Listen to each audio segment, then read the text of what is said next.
अस्सलाम वालेकुम and welcome back to my channel. आज की वीडियो में हम कवर करेंगे कि यूके का वीज़ा क्यों नहीं लग रहा, क्यों इतना लेट हो रहा है, क्यों, क्या वजूहात हो सकती हैं, क्या आपकी जो पेपर्स हैं उसमें कोई गलती है या फिर यूके के गवर्नमेंट की वजह से देर है या वो जानबूझ के ये सब कर रहे हैं। इस सब को आज हम इस वीडियो में कवर करने वाले हैं। So stay tune. अगर आपने अभी तक मेरे चैनल को सब्सक्राइब नहीं किया तो जल्दी से सब्सक्राइब कर लें और बेल का आइकन भी प्रेस कर लें। तो बहुत से ऐसे लोग हैं जिनको एक ही मेल फॉरवर्ड हो रही है, एनएसएफ की मेल है, वो सबको एक ही मेल जो है ना वो बार बार फॉरवर्ड हो रही है, और वो क्यों हो रही है उसकी भी क्या वजह है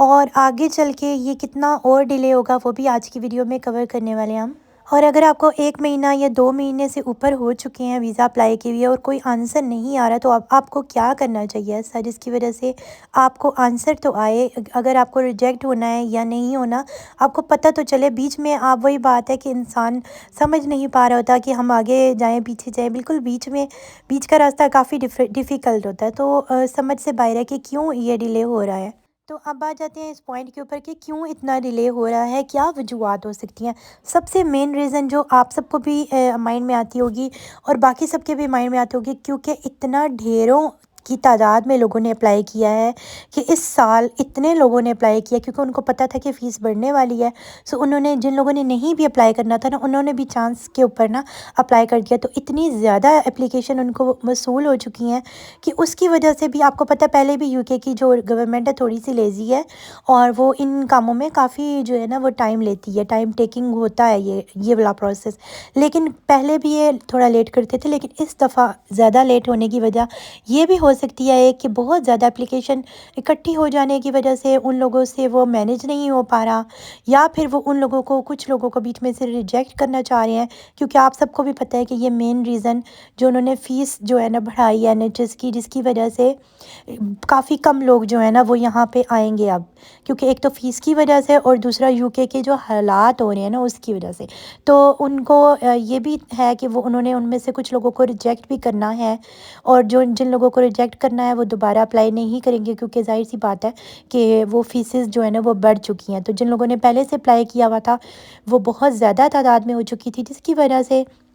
अब जो है ना वो यूके के जो गवर्नमेंट है उन्होंने यही सोचा होगा कि कुछ लोगों को रिजेक्ट कर दिया जाए और कुछ लोगों को रख लिया जाएगा। लेकिन ये डिले होने का आई थिंक यही एक मुझे रीज़न नज़र आ रही है। आगे क्या रीज़न होगी, अब आप वो देखते हैं कि क्या ऐसी वजूहत है जिन लोगों की लेट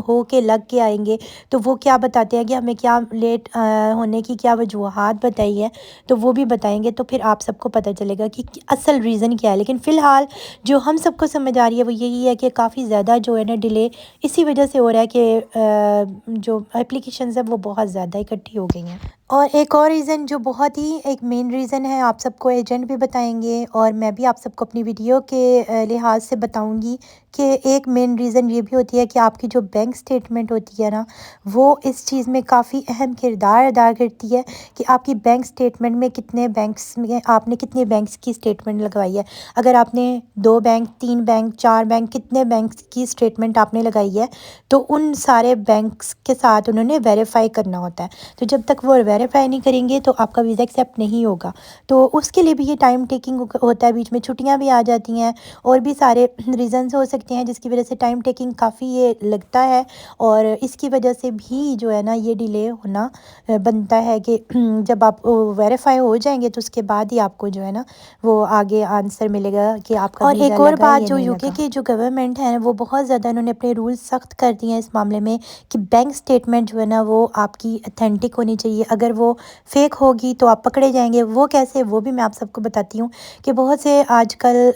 फेक केसेस उन्होंने पकड़े हैं पिछले दिनों में, जिसकी वजह से उन्होंने इसीलिए अपने रूल्स को सख्त कर दिया है कि बहुत से ऐसे लोग होते हैं जिनकी बैंक स्टेटमेंट नहीं होती, तो वो क्या करते हैं कि जो पाकिस्तान, इंडिया या कहीं पे भी आजकल तो ये सिस्टम चला हुआ है कि आप एजेंट को पैसे देते हैं, एजेंट आपको फेक स्टेटमेंट बना के दे देती है, वो भी बैंक की स्टेटमेंट ही आपको बना के देगी और बिल्कुल आपको पता नहीं चलने देगा कि ये بینک کی اسٹیٹمنٹ ہے یا نہیں. تو جیسے ہی آپ کا ویزا لگ جائے گا تو وہ بینک اپنی اسٹیٹمنٹ واپس لے لیتا ہے، مطلب وہ پیسے آپ کے اکاؤنٹ سے واپس نکل جاتے ہیں. تو یہ سب چیزیں جو ہوتی ہیں نا وہ کافی زیادہ یو کے کی گورنمنٹ کو پتہ چل گیا ہے، جس کی وجہ سے یو کے کی گورنمنٹ اب ان چیزوں کے اوپر بہت زیادہ فوکس کر رہی ہے کہ کیا یہ جو ان کا اپنا بینک اسٹیٹمنٹ ہے یا نہیں ہے. تو اس کو ویریفائی یہ بہت اچھے طریقے سے کرتے ہیں تاکہ یہ بعد میں فیک ثابت نہیں ہو، کیونکہ بہت سے ایسے کیسز انہوں نے پکڑے ہیں جو فیک اسٹیٹمنٹ لے کے آتے ہیں یو کے، اور اس کے بعد یہاں پہ آ کے جو ہے نا ان کے پاس رہنے کے لیے بھی کوئی جگہ نہیں ہوتی، اور پھر وہ سڑکوں پہ اور اس طرح کر کے ہوم لیس رہتے ہیں. تو یہ چیزیں جو ہوتی ہیں انہوں نے کافی فیس کی ہیں، اور بہت زیادہ آپ سب لوگوں کو بھی پتہ ہوتا ہے کہ سردی میں باہر رہنا اور اپنی فیملی کے ساتھ سروائیو کرنا کافی مشکل ہوتا ہے. تو یہ ایک اچھی چیز انہوں نے کی ہے کہ تاکہ یہاں پہ جو وہی لوگ آ سکیں جو لوگ افورڈ کر سکتے ہیں، اور جو لوگ فیک ہوں گے یہاں پہ آ کے بھی پھر وہ کرائمز میں ان کا زیادہ ہاتھ ہوگا، کرائمز کریں گے، چوریاں کریں گے، ڈاکے ڈالیں گے، تو جس کی وجہ سے ان کو کافی زیادہ نا یو کے کی گورنمنٹ کو یہ چیزیں بہت زیادہ جو ہے نا مشکل میں ان کو ڈال سکتا ہے. تو جس کی وجہ سے یہ اب ویزے کے اوپر انہوں نے ہر چیز کے اوپر فوکس کیا، کیونکہ آپ کو پتہ ہے ایک تو زیادہ ویزا اس سال لگے ہیں، جس کی وجہ سے وہ ہر چیز کے اوپر فوکس کر کے ہی اس ویزے کو آگے نکالیں گے. سو فیک بینک اسٹیٹمنٹ آپ لوگوں نے بالکل نہیں لگانی، کیونکہ آپ پکڑے جائیں گے، کوئی فائدہ نہیں ہوگا. ایک اور ریزن جو ویزا ڈیلے ہونے کا ہوتا ہے کہ انٹرویو کالز، کیونکہ آپ کو پتہ ہے کہ جب وہ انٹرویو کالز کریں گے تو بہت سے لوگ لسٹ میں آئیں گے. جب وہ زیادہ لسٹ میں آ جائیں گے تو پیچھے جو باقی رہ جائیں گے نا ویزا والے لوگ، تو ان کو بھی کافی ظاہر سی بات ہے لیٹ ہی ویزا ملے گا، کیونکہ پہلے لوگوں کے انٹرویو ہو جائیں گے تو پھر وہ نیکسٹ کا کریں گے. سب سے مین ریزن اس ویڈیو میں یہی میں بتاؤں گی کہ کیونکہ زیادہ جو ہے نا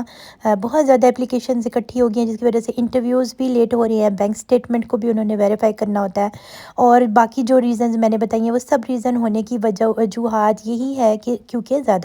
بہت زیادہ لوگ جو ہے نا تعداد میں یو کے میں آ رہے ہیں، اور ان کی اپلیکیشنز بہت زیادہ ہو رہی ہیں. تو ہر چیز میں اسی وجہ سے ہی ڈیلے ہو رہا ہے. جب انٹرویو میں ڈیلے ہو جائے گا تو پھر ظاہر سی بات ہے جب انٹرویو کے بعد ہی آپ کو ویزا ملے گا. تو انٹرویوز پہلے لوگوں کے ہو جائیں گے تو بعد میں پھر آپ کو اس کے اوپر آپ کا نمبر آئے گا. تو یہی وجہ لگ رہی ہیں جو چھوٹی چھوٹی ہیں جن کو ملا کے آپ کی جو ہے نا ویزے میں تھوڑا سا ڈیلے ہو رہا ہے. اب آ جاتے ہیں کہ اگر آپ کا ویزا ڈیلے ہو جاتا ہے اور آپ کچھ نہیں کر پاتے تو آپ کو کیا کرنا چاہیے، کیا ایسی چیزیں کرنی چاہیے جس کی وجہ سے آپ کا ویزا جلدی بھی لگ کے آ سکتا ہے. سب سے پہلے آپ کس یونیورسٹی سے ہیں، آپ کہاں پہ جاب کر رہے ہیں، ان سب کو آپ نے یونیورسٹی میں اپنی یونیورسٹی کی ڈیٹ جیسے ہی آ جاتی ہے تو آپ اس کے آس پاس آپ بتائیں کہ میرا ابھی تک ویزا نہیں آ رہا، اس ایشو نہیں ہوا جس کی وجہ سے میں ٹائم پہ اٹینڈ نہیں کر پاؤں گا. یا پھر جابس جہاں پہ آپ کی جاب لگی ہے وہاں پہ آپ ان کو بتائیں گے کہ میرا ابھی تک ویزا ایشو ہی نہیں ہوا تو میں جاب پہ اس ڈیٹ پہ کیسے پہنچوں گا. تو آپ نے سب سے پہلے ان کو انفارم کرنا ہے. تو آپ یونیورسٹیز یا پھر جاب جہاں پہ کریں آپ ان سب کو انفارم کریں، اور ساتھ آپ کو جو بھی ان کی طرف سے ایمبیسی کی طرف سے جو بھی ای میل آئی ہے آپ نے وہ بھی ساتھ اٹیچ کرنا ہے بائی پروف، تاکہ آپ ان کو یہ پروف دے سکے کہ آپ جھوٹ نہیں بول رہے. تو آپ یہ ساری چیزیں ان کو اٹیچ کر کے اپنی یونیورسٹی یا جہاں پہ آپ کی جاب ہو رہی ہے وہاں پہ جا کے آپ ان کو سبمٹ کروا دیں، اور بار بار ای میل کریں ایمبیسی کو کہ مجھے اس ڈیٹ کو وہاں پہنچنا ہے، میری کلاس سٹارٹ ہونے والی ہے. تو یہ سب چیزیں تھیں جو امپورٹنٹ پوائنٹس تھے، آپ سب کو بھی اس کو کور کرنا ہے. اگر کوئی بھی کوشچن ہو اس کے متعلق تو آپ نیچے کمنٹ میں پوچھ سکتے ہیں. ملتے ہیں نیکسٹ ویڈیو میں. خدا حافظ.